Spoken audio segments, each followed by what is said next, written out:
There we are. Good morning, everybody. Welcome to the Daily Whatever Show. I am Lawrence Winterman. And I'm Dana Dubois. How's it Hello, going? friend. Hello, old friend. How are you? Old. I'm old. Okay.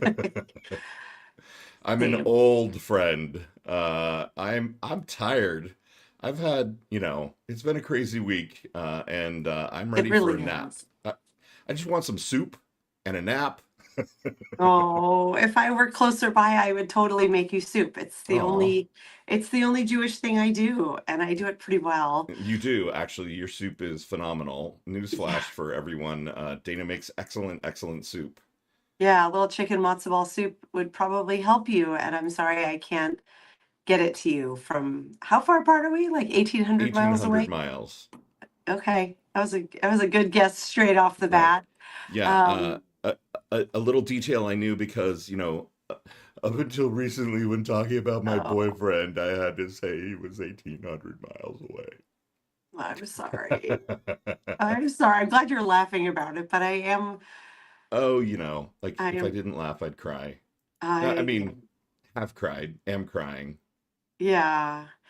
We're here for you, Lawrence. If you need to cry on air or vent on air, Yeah, we're here. I was just thinking as I was getting ready this morning that this is, I think, the first week that we haven't talked about the news at all of the week. And it's Thursday. We usually at the top of the hour, you rant about something going on in the news or and a little bit of personal stuff, but it's been me alone, without you for 2 days. And then yesterday we did not talk about anything in the news. that's true. Is there anything you want to talk about at the top of the show before we bring the amazing Anna Wick on?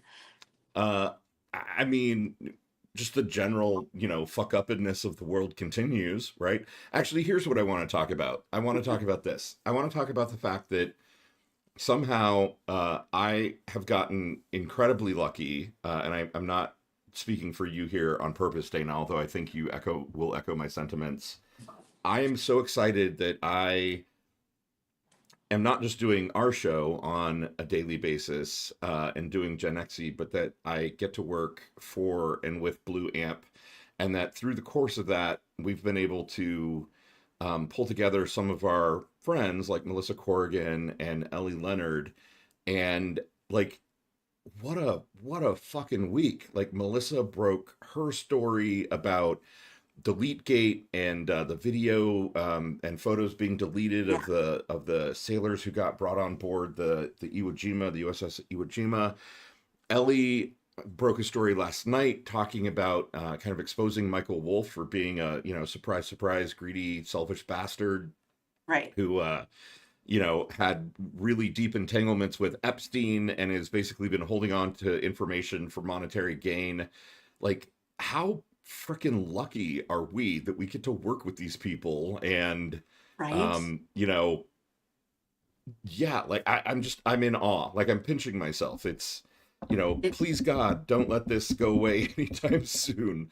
I finally get to do the yes. things that I've spent my entire career learning how to do with really good people.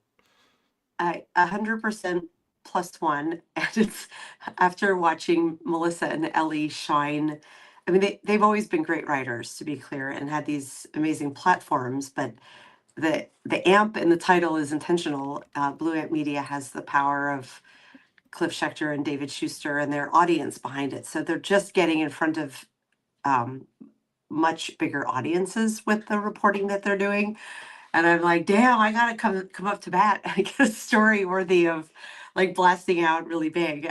Maybe the dating AI story will have legs like that. I probably need to dig in another layer if I want to get a story up, not just memoir, but actual reporting. Knock on Facebook's door and try to figure it out. But yeah, it's been amazing being a part of it and being a part of it with you, Lawrence.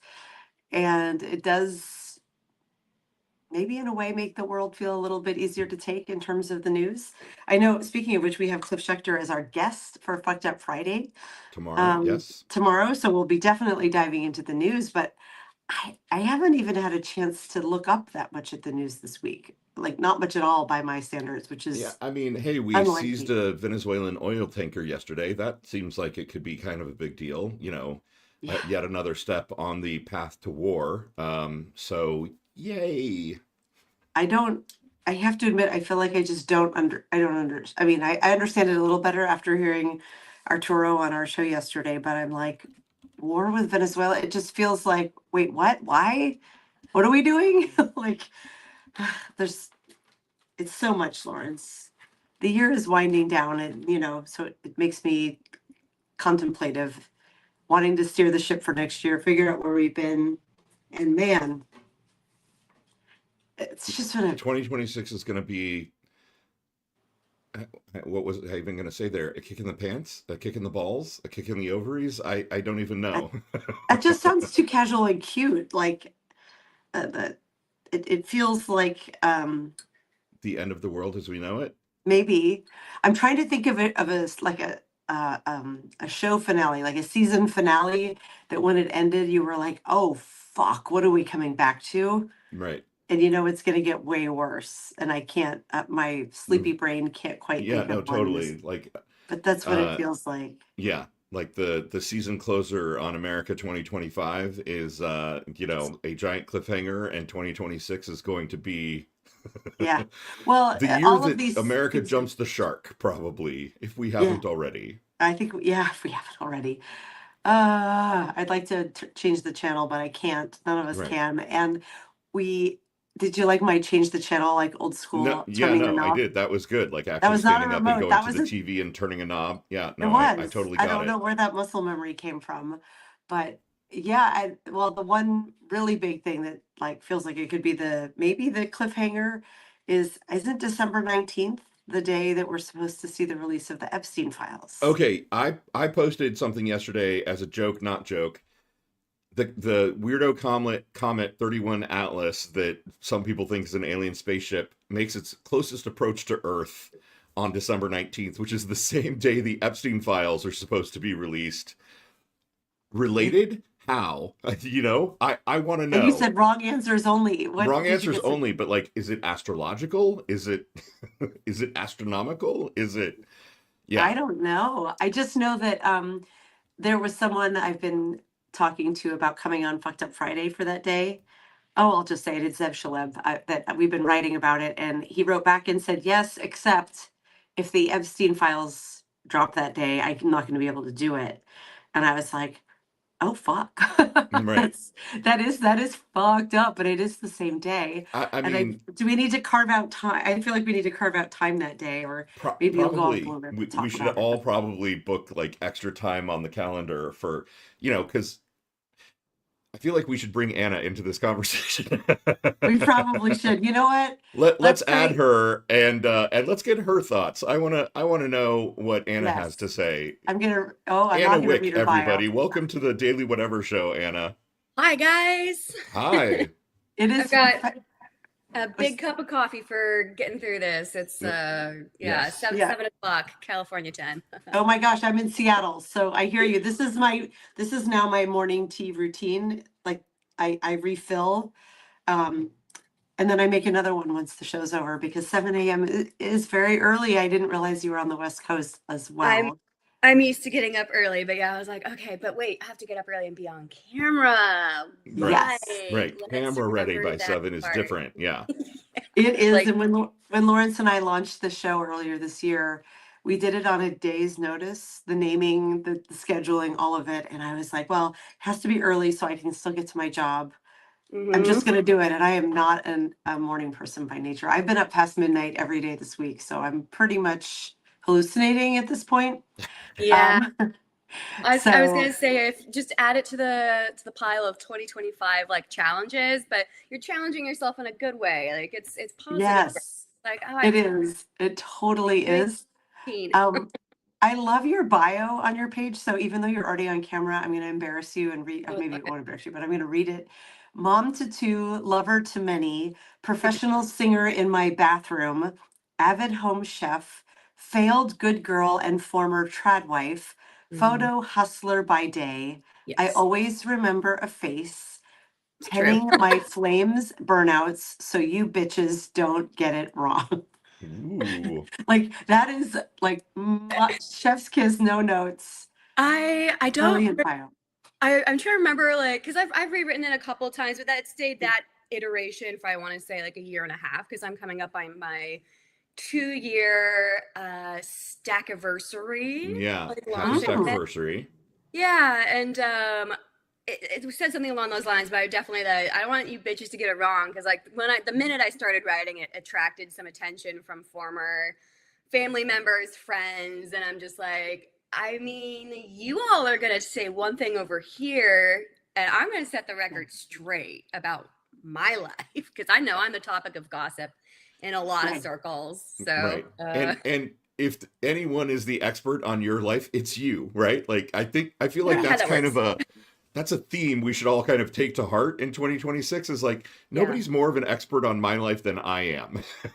Right. I mean, I'm saying that over here is like, a somewhat straight white woman. And I'm like, yeah, but like, I can only imagine what other people go through all the time when they're looking at, in 2025, a bunch of, like, as a white woman, I'm like, yeah, I'm angry that they're taking away my rights, blah, blah, blah, like working so hard on this. They think they're an authority on me. They're not. And I can only imagine how that works for a lot more marginalized groups than me. So, Yeah. Yeah, yeah. same. I Absolutely mean, true. And also, like, I love that idea, Lawrence, of we all have the right to our own story.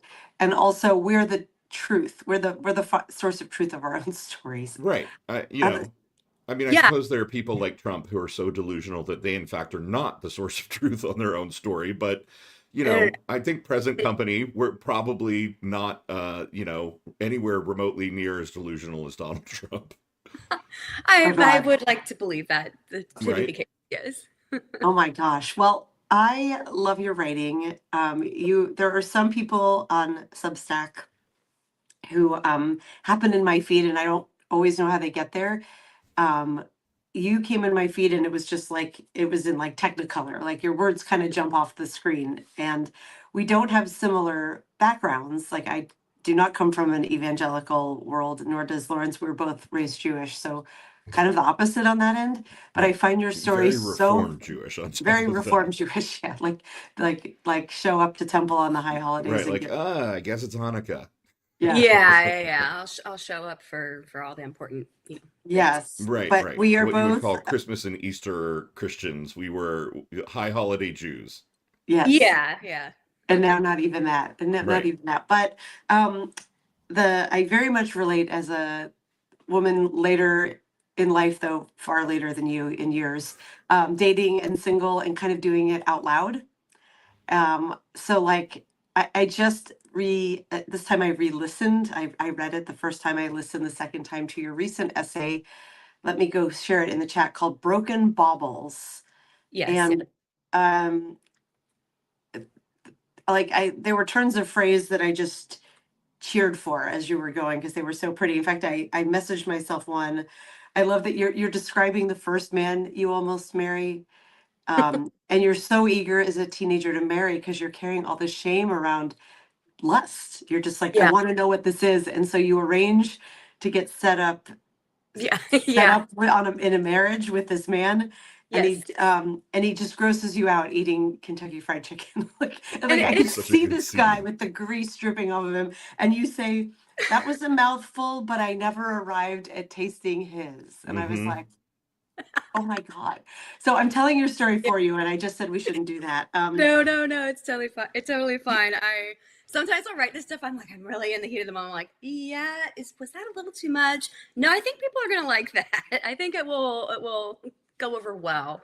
But Right? It's supposed to be visceral. You're like a and also highlighting just the comedic nature of it. There's something because I'm close with my father. I love my father. Like we have a restored relationship, but he has a turn of phrase that says, "If you don't laugh, you'll cry." I'm like, yeah, like there's just so much.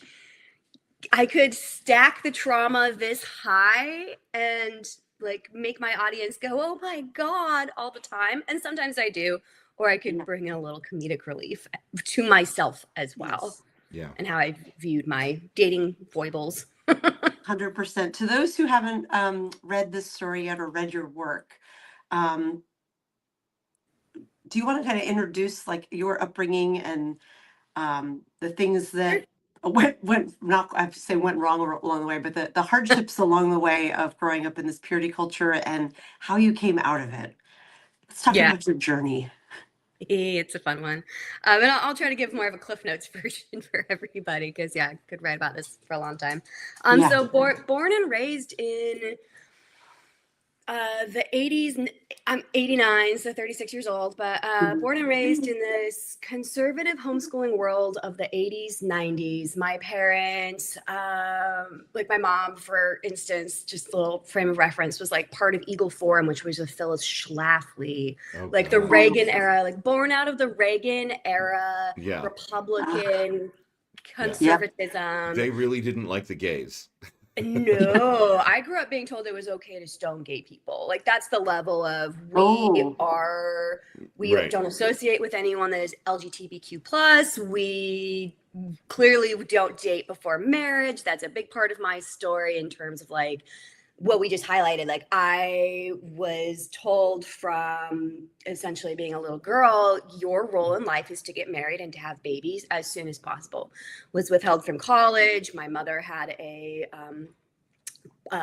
public blog that she was pretty popular in homeschool circles and like wouldn't announced on there like Anna's not going to go to college, we don't believe in girls pursuing higher education, themes that we are now seeing echoed in our daily news. And I'm like, well, I was like kind of the forerunner for this. We're going to raise our children, homeschool them all the way, keep them out of the public school system. We would call school buses prison buses. They're taking the kids to their little, evil liberal prisons. This is the level of brainwashing that I was in, though. So like I grew up in the country. My parents moved us from, the evils of the Bay Area. I was born in the Bay Area to up to the hills and just continued to get immersed in the quiverful movement. I'm not sure if the word Doug Wilson maybe strikes a bell. Like Doug Wilson is so I'm going to throw out a couple of names real quick just so people can have a more frame of reference. But like Sure. Doug Wilson is the guy who founded the denomination that Pete Hegseth attends, that type of church. So the CREC church. So Doug Wilson was a big influence in my life long before the name Pete Hegseth even, became a household name. Yeah, meant anything. So as a 15-year-old, 16-year-old, I'm reading this man's writing that is telling me I need to save myself for my husband. I'm not allowed to date anybody, kiss it, have any kind of like sexual interaction whatsoever before marriage. Like I saved my first kiss for the altar. Like that's the level of purity culture steeped in that I was. Yeah. You're not going to work. You're going to trust that your husband will provide enough for you. You're going to have your babies. You're not going to use birth control. I have peers that are my age now, 36, and they have 7 to 8 children. Ooh. Oh my God. Yeah. And that they fulfilled the role that they were told that they needed to live up to. Right. Yeah. When you started talking about all this, I was like, oh my God, you were V1, right? You were the first round of the modern Republican MAGA homeschool purity culture stuff. I remember reading about this and being like, this can't be real. Yeah. I was one of the first like traditional homeschooled all the way through wives that was raised in a bubble. I was like a bonsai kitten. They're like, here, man in Montana, here's a bonsai pussy. Like it's been saved for you. Oh my God. Bonsai Pussy is my new band name. Wait, it can't be my band. Right, it could take it. Like royalty free, just take it. Yeah. Oh my God, Bonsai Pussy is so fun. And it's perfect because you were groomed down to be petite and beautiful and kind of useless. It is such a good metaphor. Literally was told that I needed to submit and obey to, and I made this connection the other day with my therapist. I was like, ew, it's like so gross. I'm not saying there was like, let me back my statements up a little bit. Yeah. The patriarchal frameworks I was raised in, I was raised to believe that the patriarchy was the be all end all, literally that feminism was bad, that I needed to worship my husband, that I'm training under the headship of my father. He's going to take my little baby hand and like give me away to somebody that he's then tasked with like leading me. And I took vows to submit and obey to my husband. And I broke those vows because I decided to stop submitting and obeying my husband. But it's just this gross. So I was saying to my therapist, it's just this like gross, almost like slightly incestuous, like, and incest does happen within these circles. Let me, Right. that's, Well, I've incestuous and That's pedophilic, right? Like it's pedophilic, like you're supposed to like be training under your father and how you're going to treat your future husband. Gross. What? gross. Ugh. Like, oh, and your that's brothers awful. too. Like, ugh. And in your case, literally pedophilia and incestuous. Yes. I mean, your Right. Yes. story opens with the shock of molestation at the hands of your grandfather, Yeah. Yeah. and then That, you being blamed for it. Your and 11-year-old continued. body. Yeah. And so the way my parents handled it, partially good, partially bad. The partially good was that they believed me, and that, long Good. story short, my grandpa was arrested. I confronted him and then went to my dad, told my dad, and I never saw my grandpa again. Cops came, the sheriff came Okay. and arrested him. He Okay, that's pled, really good. I do want to pause there because that almost yeah. never, I feel like that never happens in cases And like this. Right. I hear stories of other girls and women that have grown up in similar circumstances and their parents didn't believe them. And especially when it's like higher stakes, when I want to say higher stakes, but like if uncle or a father, God forbid, if one of the fathers is like molesting his daughters, and that occurs in these, and I knew a family where that occurred. But in my case, I'm really grateful that my parents did the right thing. However, post, like, okay, he's gone, he's locked up, he pled nolo contendere, like he took a plea bargain of like 6 months in jail, and then he left the state, and he's dead. My grandpa's dead now. Both paternal grandparents are dead. Where was I going with all that? Just that it was after the fact, though, that I'm being told you need to wear turtlenecks, you need to button up, like we can't see Right. anything, like start wearing skirts. We need to really dial down. And Right. I, as a 12-year-old, I developed a rack. I mean, I have boobs. Like and I didn't. Yeah. I was assuming that I was at fault every time I was around a man, and that I was going to cause him to think a certain way about me or behave a certain way. And it really made me a shell of a human being for a really long time. It made me extremely shy around people. I had trouble having conversations for a long time, like looking at people in the eyes, especially men. I'm like, and then I just got married. And that should Yeah. solve all my problems, right? Here, Yep. just go get married. Be a sexual object for your husband now. Have fun.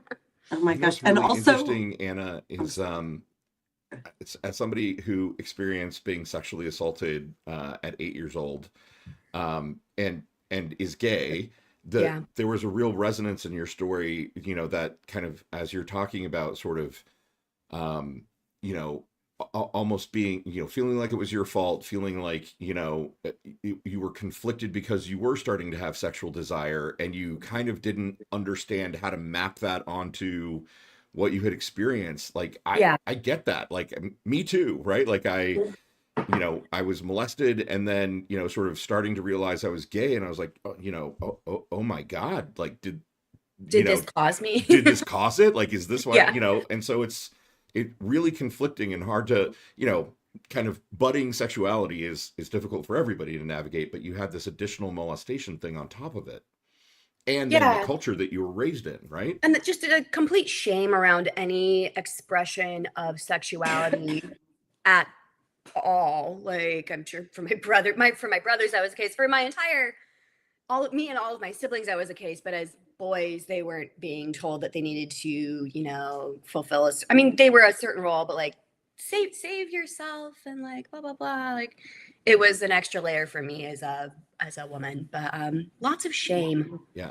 Yeah, which I still struggle with, and is still an echoing theme in my life with my family. And some of my family members have hounded me and been like, shame, shame, shame, you whore, you slut, blah, blah, blah, blah. To this day, I'm a 36-year-old woman making autonomous sexual choices, and I still deal with it. Right. Yeah. I'm impressed that you we have had a few guests on, Stephanie Drury and Melissa Corrigan come to mind, who with similar stories around evangelical upbringings and Yeah. abuse, sometimes sexual, and they've cut their families off. So they're writing about people who are no longer in their lives. And I can see Melissa's in the chat. Hi, Melissa. But you still have a relationship with your family, and it sounds like a pretty good one. That's Yes. remarkable. How do you do that and also protect yourself? It's a mixed bag. I and it's been really tough because I went through my divorce about 11 years ago and cut off a lot of family post divorce, post like just big mess with my kids and custody and it being used against me, and I felt really hurt by my family, so I cut them off. And there were times that I really needed them, and I should have swallowed I don't want to say swallowed my pride, but held my boundaries a little bit better, but still allow them into my life. And I didn't do that. And I hurt myself through that process and made a bigger mess out of my life than I needed to in some ways. The family members that have made efforts to change and to grow and to say, I'm sorry, and there's no way we can undo the past, but how can I be a part of your future? How can I be a positive part of you and your daughter's future? Those are the family members that I have a relationship with. That is a huge difference. Yeah, and it's my dad and my brothers. I don't have a great, I'll just openly say, and I know that they may or may not have found ways around me putting up some pretty big firm boundaries with them, but like I don't have a great relationship with my mom, and I don't have a great relationship with my sisters. And they've said they're sorry in their own kinds of forms and fashions, at least my mom has, but like not in a really taking ownership way, and has continued to push some pretty big boundaries and hurt me in some pretty big ways even this year. So I'm just like, this is a door that has to stay closed for my mental health. And it takes a toll on my writing. It's tough to write because also my ex-husband like watches my stuff and reads my stuff. And I'm sure like, I don't know if he's going to watch this at a certain point. He may. I would say I don't care at this point, but it does continue to affect me, and it affects my relationship. Are we allowed to say fuck that guy? Yeah, I mean, fuck that guy. Fuck that guy. Hey, if you're watching, fuck you, buddy.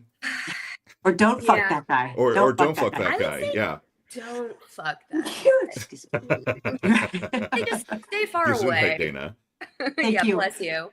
Thank you. Walk us through the timeline. It sounds like from the story, you are a mid-range teenager where you meet suitor number one, KFC it guy, and you call that one off, and he gets very angry that he was very disappointed that we were not going to continue this, and kind of through that classic, well, I thought I had it in the bag essentially, and like I was going to get this, and I was doing all the courtship steps, like blah, blah, blah, I'm hurt. And I'm like, and it made me, so that him getting upset kind of set this tone in my mind back then. And even now to a degree, I struggle with this of like not disappointing men, of like, not getting myself into a situation where it's going to feel like I'm having a panic attack that I need to break up with this guy essentially. But I did it back then through proxy of my dad and mom. And now I have to do it, face to face like an adult, which is great. Yeah. I've improved. But just going from that, so I was, I think 17 and a half, maybe I was 17 when I called it off with him. Okay. Going from that to about 18, 19, I started a long distance interaction, emailing, I still have all the handwritten letters to this guy in Montana. I met him. Had I met him at that point? I had not met him in person. My mom was contacted by his mother. So my mother ran a very popular homeschooling blog. My mother... Is it still around, by the way? You can find bits of it on the Wayback Machine, but I'm like... Okay, we won't talk about that. Yeah. No. I can't publicly say what it was. And there's even turns of phrases like she popularized a bunch of stuff. So I don't know if you're familiar with the name Michelle Duggar Oh Oh my yeah. of God. 19 Kids and Counting. My Yeah. mother spoke on a panel with Michelle Duggar once. Like this is the level of we were Got it. running in those circles with those Yeah, the quiver movement. I like that's the quiverful movement. Yeah. okay. So my mom kind of was on like a little bit star chasing, was like would fly us around to a bunch of those conferences, etc., where there were big name speakers, Doug Phillips of Vision Forum, R.C. Sproul Jr. of Ligonier Ministries, Oh my just gosh. And here you are, blonde and beautiful and pure. Yeah. Like and you my were mom like, is shopping me around essentially, but also like God, shopping me right. around on her blog. So I'm already have this standard set of, oh, it's a random stranger. We can totally trust them. Like you've never met them in person before. Here, start up an email conversation. oh my Get God. to know them because they No. believe the same things we believe. Yay! So Yeah. long story short, I end up, meeting this guy, like having a long distance thing, meeting him a couple of times, including at Patrick Henry College. So my like grandparents lived in DC for a long time, my maternal grandparents. So like one of these trips like out to the East Coast to Washington, DC, we drive all the way out to Patrick Henry College where my ex-husband he was, attending there, and met him So once. he's closer to your age. The first guy was like Yeah, in we're his about 30s and you were 17. yeah, we're 4 years apart. So much Okay. more like age appropriate. Good Good. looking, clean cut. There's no glaring red flags other than I don't know this guy. Right. Like Right. we're not living together. We live 1,000 miles apart. He and his family drive out that winter. He asks for my hand and to court me with the intention of marriage, blah, blah, blah. 2 months later, flies back out for a little like visit over Valentine's Day, secretly asks my dad if they can arrange for him to propose to me. My parents behind my back say, yes, you can propose to Anna. We decide to go visit his family in Montana. We drive one way, it's 1,000 miles, one way in our Ford 350 15 passenger van through Nevada, through Idaho, all the way to Montana. We stay at this guy's house. On his 25th birthday, he goes on a chaperoned walk with me with the other siblings, close by. Oh, we might want to catch them and, trying to make out with each other, and proposes to me on his 25th birthday. I'm in Montana. My parents drove me here knowing he was going to do that and propose to me on his birthday. I say yes. And How I think can you that was say no you that could, was but like the fourth time I'd ever like spent any time with him in person. And grant you, the two of those other times, we went out to lunch and we went out to a dinner. Right. Like that. We're just sitting with my mom and my dad there. oh my God. So just this setting me up for maximum disaster is how I like to Yeah. really view Right. it. I'm like, So, Anna, I've got a question. When you Yeah, go said for yes in that moment, was there any kind of sincerity or enthusiasm on your part? Like, were you kind of programmed to think like, oh yes, I should say yes, and I'm convincing Yeah. myself I'm excited about it.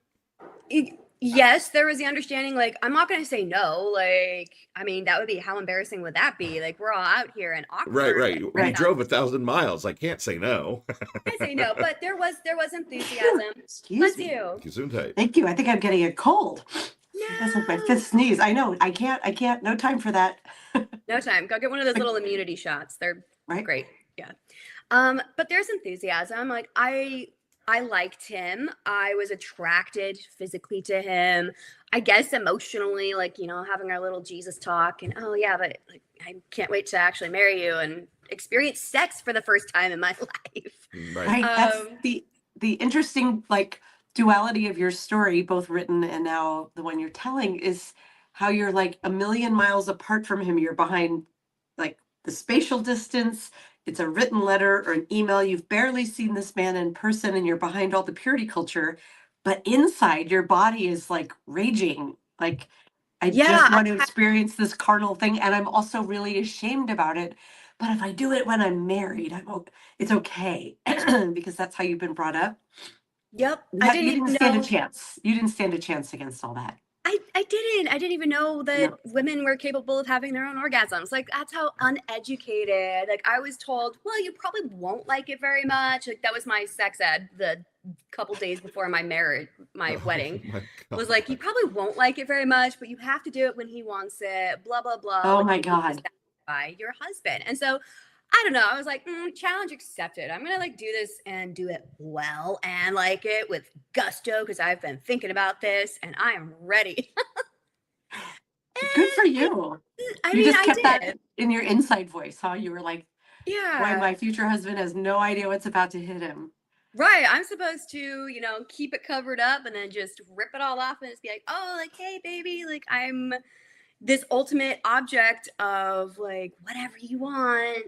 Here you go. And I don't know, I lived up to that role. I was like, Right? okay. Here's Got a naive raised Jewish girl question. So Yeah.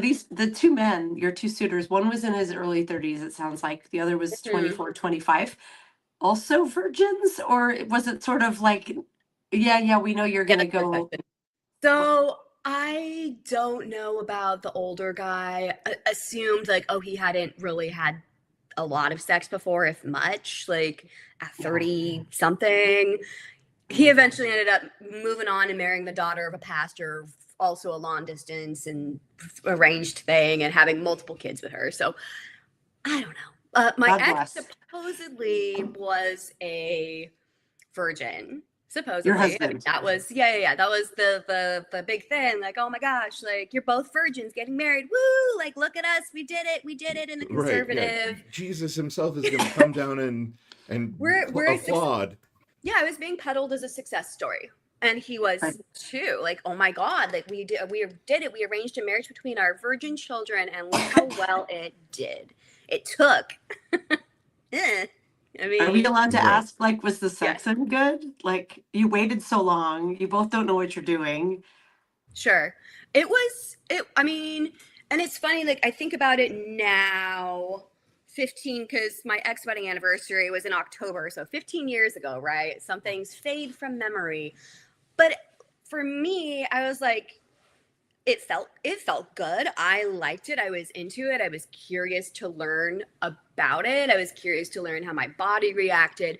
I again had never had an orgasm before then, like learning, and he I mean went down on me, and that's great and awesome. Thank you, ex-husband. But like, Wow. That seems like an right? advanced maneuver in that culture.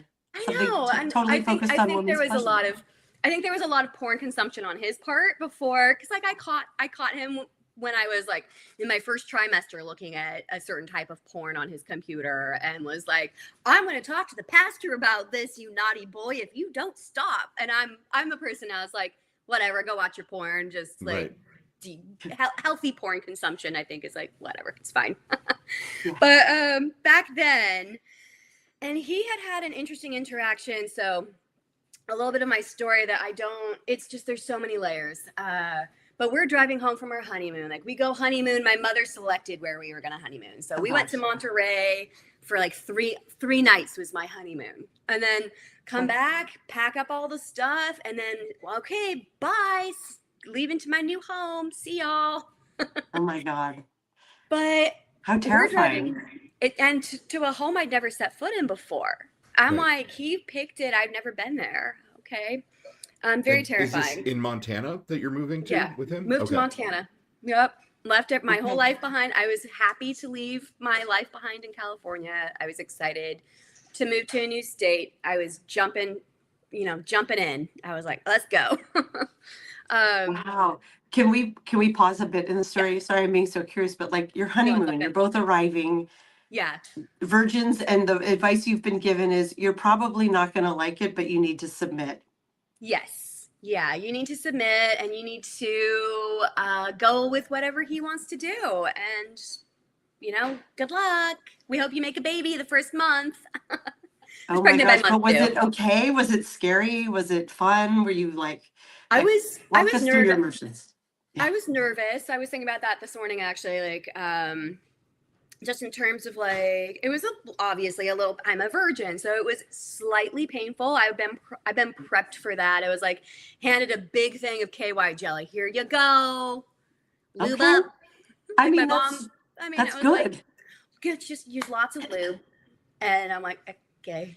And it was slightly painful, but like I liked it and I was curious to experience more. And I remember thinking like on the second day of my honeymoon, I really like this. Like I'm actually Good. having fun. Like cool. Like this is great. Yeah. Yeah. That okay. That part of your story is wonderful. I hope I'm not being too intrusive with No, my no, questions, no, but no, you not seem at all. very open as you're writing. Oh And yeah, like, I'm happy to talk about I've it. whenever I've read about purity culture couples waiting till marriage and all that, I'm like, oh God, the honeymoon must be like traumatic because you're not And prepped for it. You don't know if you're compatible, but you're forced into a lifetime of this with this person. But it yeah, sounds like there was joy in yours, and that makes me happy, at least for there. that part of the story. Yeah, thank you. I appreciate that observation. And I think that's something that maybe I kind of gloss over a little bit is Yeah. that it wasn't overly traumatic for me. It was portrayed as something I'm going to dislike. And I had an opposite experience to that. And a lot of other things kind of like got piled on very quickly from the start of our marriage. But that was a good part of it to me was like, oh, I'm figuring out like how to be compatible in sex and I'm enjoying this. I'm enjoying getting to know this. This is my first time seeing a penis and like how it works and circumcised versus uncircumcised. Like I didn't know the difference, but I Right. got to learn the difference. Lawrence has many thoughts on this. I mean, yeah, Yeah, they're not particularly here's some- relevant right now, but yes, I could write a dissertation on circumcised versus uncircumcised for sure. Oh, yeah, and I have my personal preferences now, years later, many dicks later. I'm like, oh well, I know what I like. Many dicks later, oh Anna, you're my kind of person. Good, glad to hear it. But yeah, it's I didn't have any real frame of reference then for like what, and I think about that a lot. I think about that a lot in terms of like, no judgment to people that have only ever been with one person, like some of my family members, and that's the person, and they are in these still very religious frame of mind where it's like we're never going to explore open marriage, we're never going to see another like anybody else's genitalia, we're locked into this period for until we're dead, until it turns to dust, Right. until it's rotting in the ground. Yeah. I'm like, how sad. What? Like, no, it's been great. Like experiencing more than just the one and actually having a wide variety in experiences. Sorry, that's my brother. He's going to work. We live together. Bye, Joe. Adios. Excellent. I know I was laughing that I was like, is that your current? Like, it was in the background, and I was like, I don't want to say anything weird. I'm extra glad I didn't if that's your brother. Yeah, that's my brother, and he's biking to his job. Bye. Oh, that's so cool. Yeah. That's great. You guys are roommates. I have a brother who's awesome. So hands up for. That's my dog too. Aw. Oh, hello. Beauty. So cute. I see. Samoyed or He's a boy. Yeah, his name's Watson. what breed is it? A Samoyed or?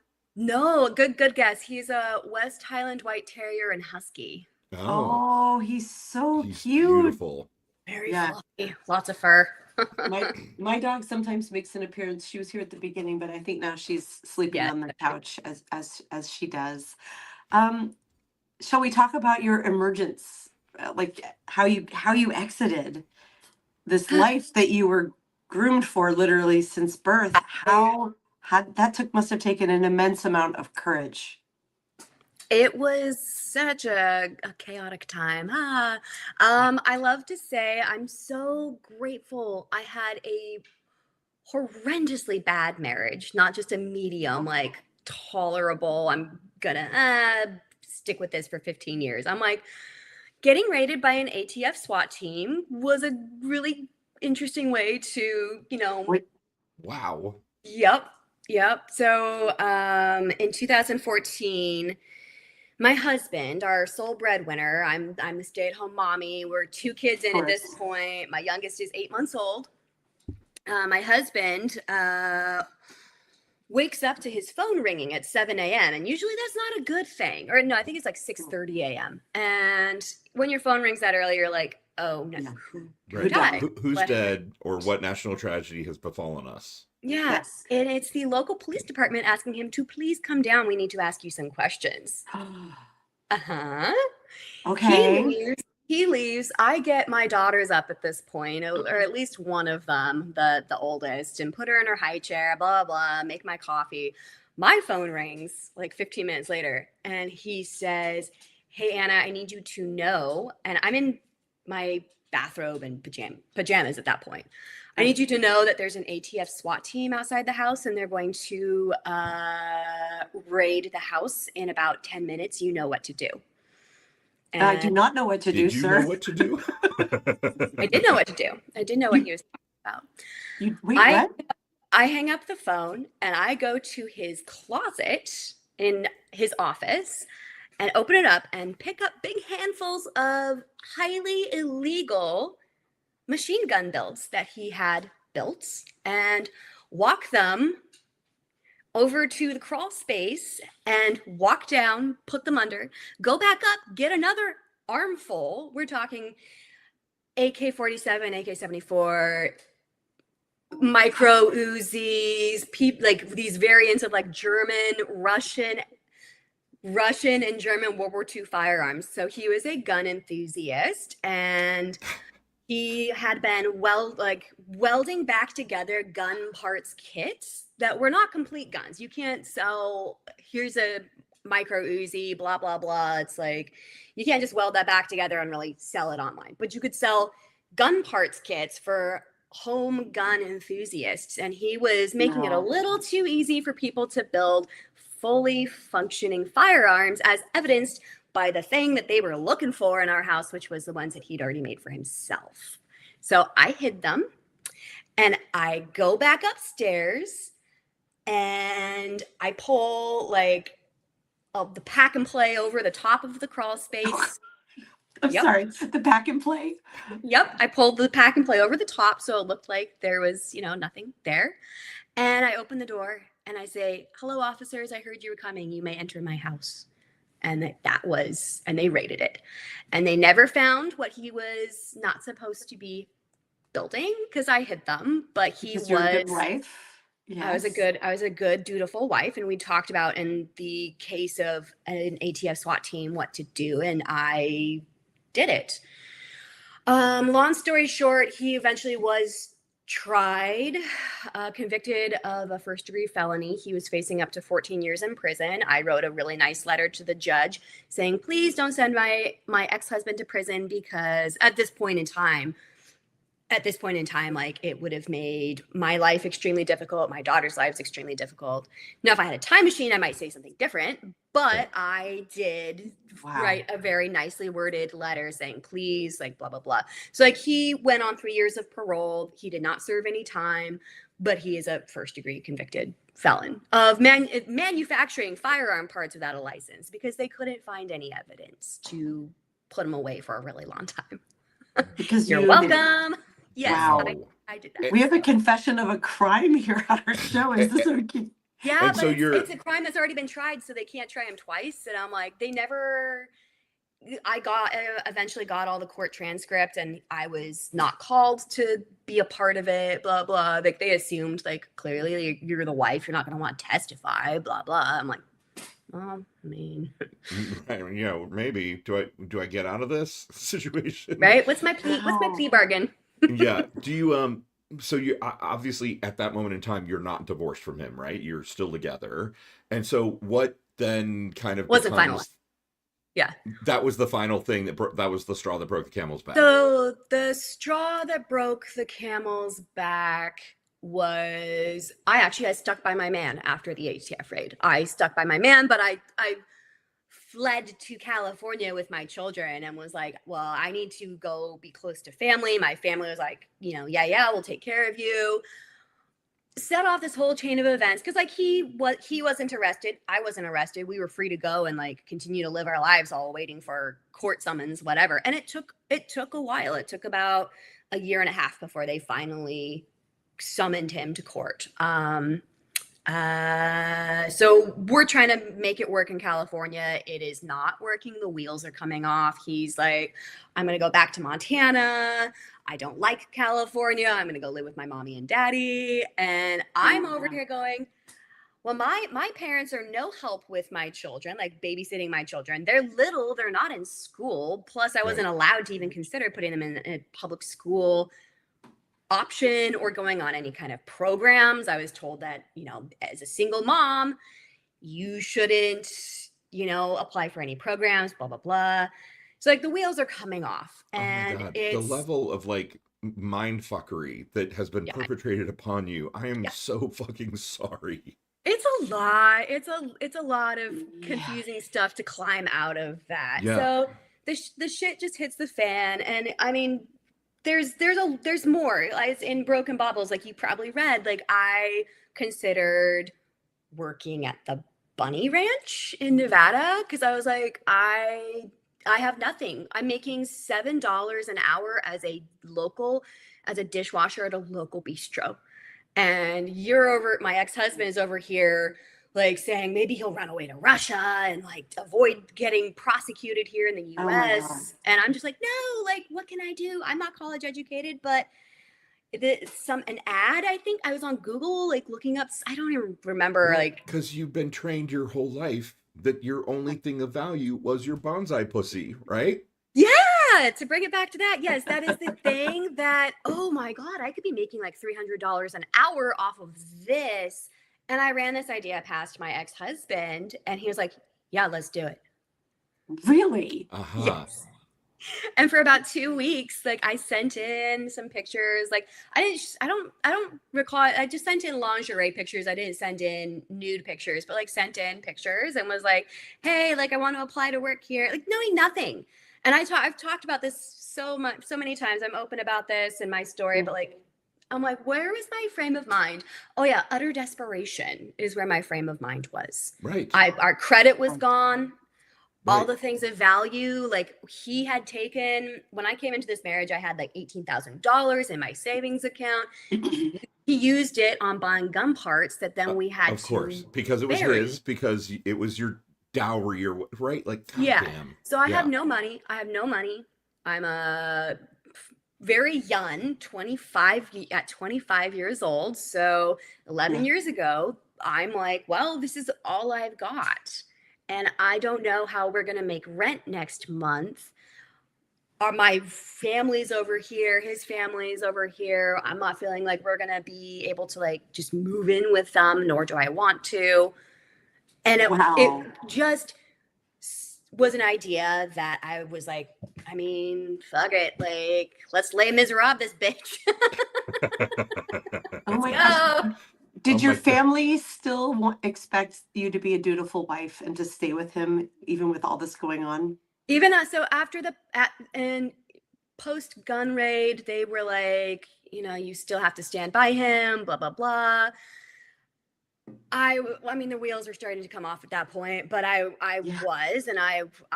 really did believe that we were being persecuted by the federal government and like they're just destroying our life. And, you know, I had no work experience. And all of a sudden, the guy who's supposed to provide fully for me, the thing that he's been doing all along, he can't do anymore. So Right.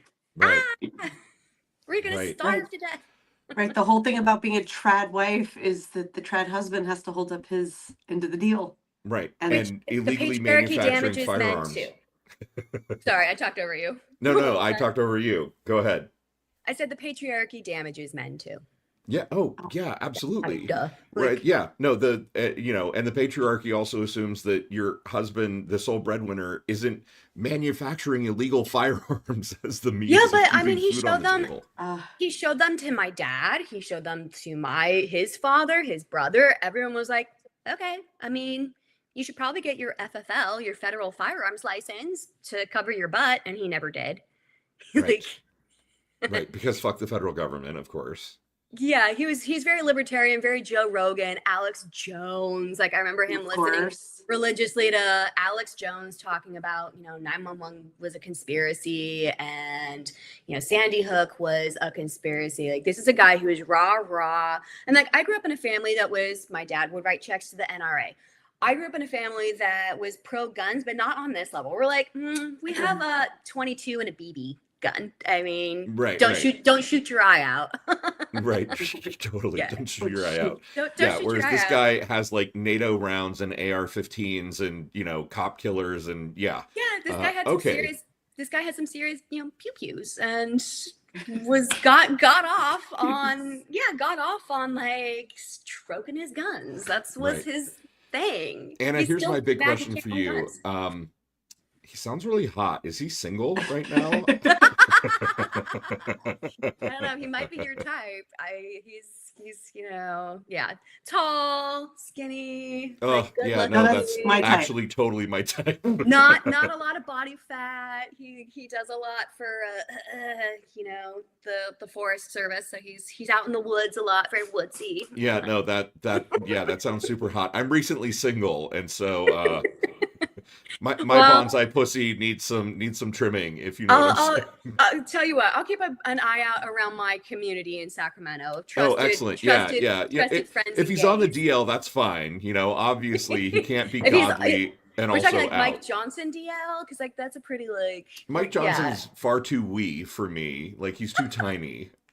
He's just Also, he's just got too this. corrupt and creepy. Although Right. he would hate fuck Pete Hegseth. This is a big conversation. Pete Hegseth and we can talk about that one for a second. I was in a restaurant doing a photo shoot because I'm a food and beverage photographer now. That's what I do full time, make my money. Oh my God, amazing. I was in a restaurant and they had Fox News on, and I was like over here watching a different like thing while they were setting up, and I looked over and I was like, oh, it's Pete Hegseth. And I was like, ugh. And the bartender said, but he's so good looking. I mean, I would let it be known for the record, I would absolutely hate fuck Pete Hegseth. It's just true. He deserves it. I was like, Yeah. well, Yeah. In my imagination, it would be so good that it would convert him. He would have a, Damascene kind of conversion. He would suddenly see the light and become a I mean, pacifist. I'll say this, we can get a little juicy. I don't know how much more time we have, but I definitely learned how to help a guy get off with anal in my marriage. So that was All right. Okay. Yeah, just saying. My first experience as like a virgin was like, oh yeah, you want to stick some fingers up my butt? And I'm like, sure. No. I don't know any better. Let me That break out wasn't the in your lube my homeschool mom gave me library. on our wedding night. Right. slip a couple up there. Not in your That helps me. homeschool library that you talk about in your story, but sure. Right. I'm Um, like, well, this wasn't in the manuscript. Right. Okay. But Well, yeah, what do I right. know? What page was that on? right. Oh my gosh. I wish we had more time to talk about the juicy part because we haven't even gotten to the like, I know. and then Current what? dating. Yeah. You leave the guy, you're still carrying Shame. the residual like, of your upbringing. Well, and like, so we'll end this on like a positive note. I never, and again, I think that every woman should be allowed to make this choice for themselves. I'm very pro sex work now. As a 36-year-old, I can say, yay for sex workers. I think they're awesome and great. It should be legal, blah, blah, blah. But back then I did not. And with prostituting myself, I ended up with going, oh no, and had like a panic attack and confessed to my family. And that was that. And I moved back to California and have been in California since. So, but yeah, that's have opened a whole door of shame, different level of shame, and like the dating I did afterwards. And I have stories for days about that. I need to get to writing some more. Absolutely. Well, next time we have you on, Yeah. Because there will clearly be a next time, Anna. Yes. You are one of us in so Thanks. many ways, and I feel like Yeah. there are a million different topics that we could talk about. Yeah, and it's tough because there's so many levels of trauma, and it is important to like address those and like lay that out as the base work. But there's so much that's been just comedic and silly and like learning experiences in my life since that have been, and positive experiences too. So it's been a long journey, but there's a lot to share. Yeah. Yeah. So Thank you. we have a question that we always ask everyone. And we can't not ask you this question because it's your first time on the show. Dana, I always defer to you these days, Dana, to ask the question. Right. Whoever starts the conversation, the other one asks. Right. And lately you've been starting it. So we know that you are not Gen X. However, we're going to still ask this question. What is the most Gen X song of all time? Oh, Gen We X need- of all time. Yeah. So when you think like Gen X and music, what's the song that pops into your mind? Right. Like in a movie soundtrack, they're trying to denote the era. Oh, so many. I know. Yeah. So many different No, genres. no wrong answers. Does Purple Rain by Prince springs to mind? Yes. That's Great a one. great pick. Anything by Sade? Ooh. Oh, yes. Nice. No need to ask. Yeah, Yeah, Madonna. Is Madonna Gen? Yeah, anything. Yeah, yeah. Madonna. Yeah. We could end with Like a Virgin. Okay, that's the one. Yeah, that way to tie it in. Yeah, way to bring it all together. Yes. Perfect. Yeah. That's yeah. I'm gonna go listen to some Madonna after this, just so you guys know, and get my editing on. I have so much editing I've got to do. Oh my gosh, photo editing or word editing? It's you know, I need to get back to the word editing, but the photo editing has been, when I open my laptop, I'm like, ugh, okay, just let me just do this one more photo, just one more photo. That's the problem when you've been a photographer for 8 years. You're like, I'm always getting. It's enjoyable for me to share my work and do my visual Yes. work. So yeah, Yes. lots of that. Amazing. But thank Thank you you. for the invite. Thank you so much for being here. Honestly, such a great conversation. You are such a fucking rock star. I Thank can't you. wait to have you back on the show again so that we can keep talking about dicks. Let's go. We can talk Let's have all like day a- about that. Well, we can't call it Dirty Talk because that's your show with Fusen, but I think the next time you come on, we should just be like, let's get into it. We are Yeah. all single people right now. But size, shape, circumcised, uncircumcised, it matters. It matters. Yeah. Yeah. Yep. All Oh my right. God. All right, Dick Talk. That's what our Dick next Talk episode is next going to be. Early 2026. Thank This you, is Lawrence. Thank you, A Dana. resolution. Thank you. So much, Anna. And thanks to all of you for joining us today. Thanks, in the chat. everybody. Thank you, Love you, everybody. Nina. Love you, mean it. Bye. Bye. Mwah. Mwah.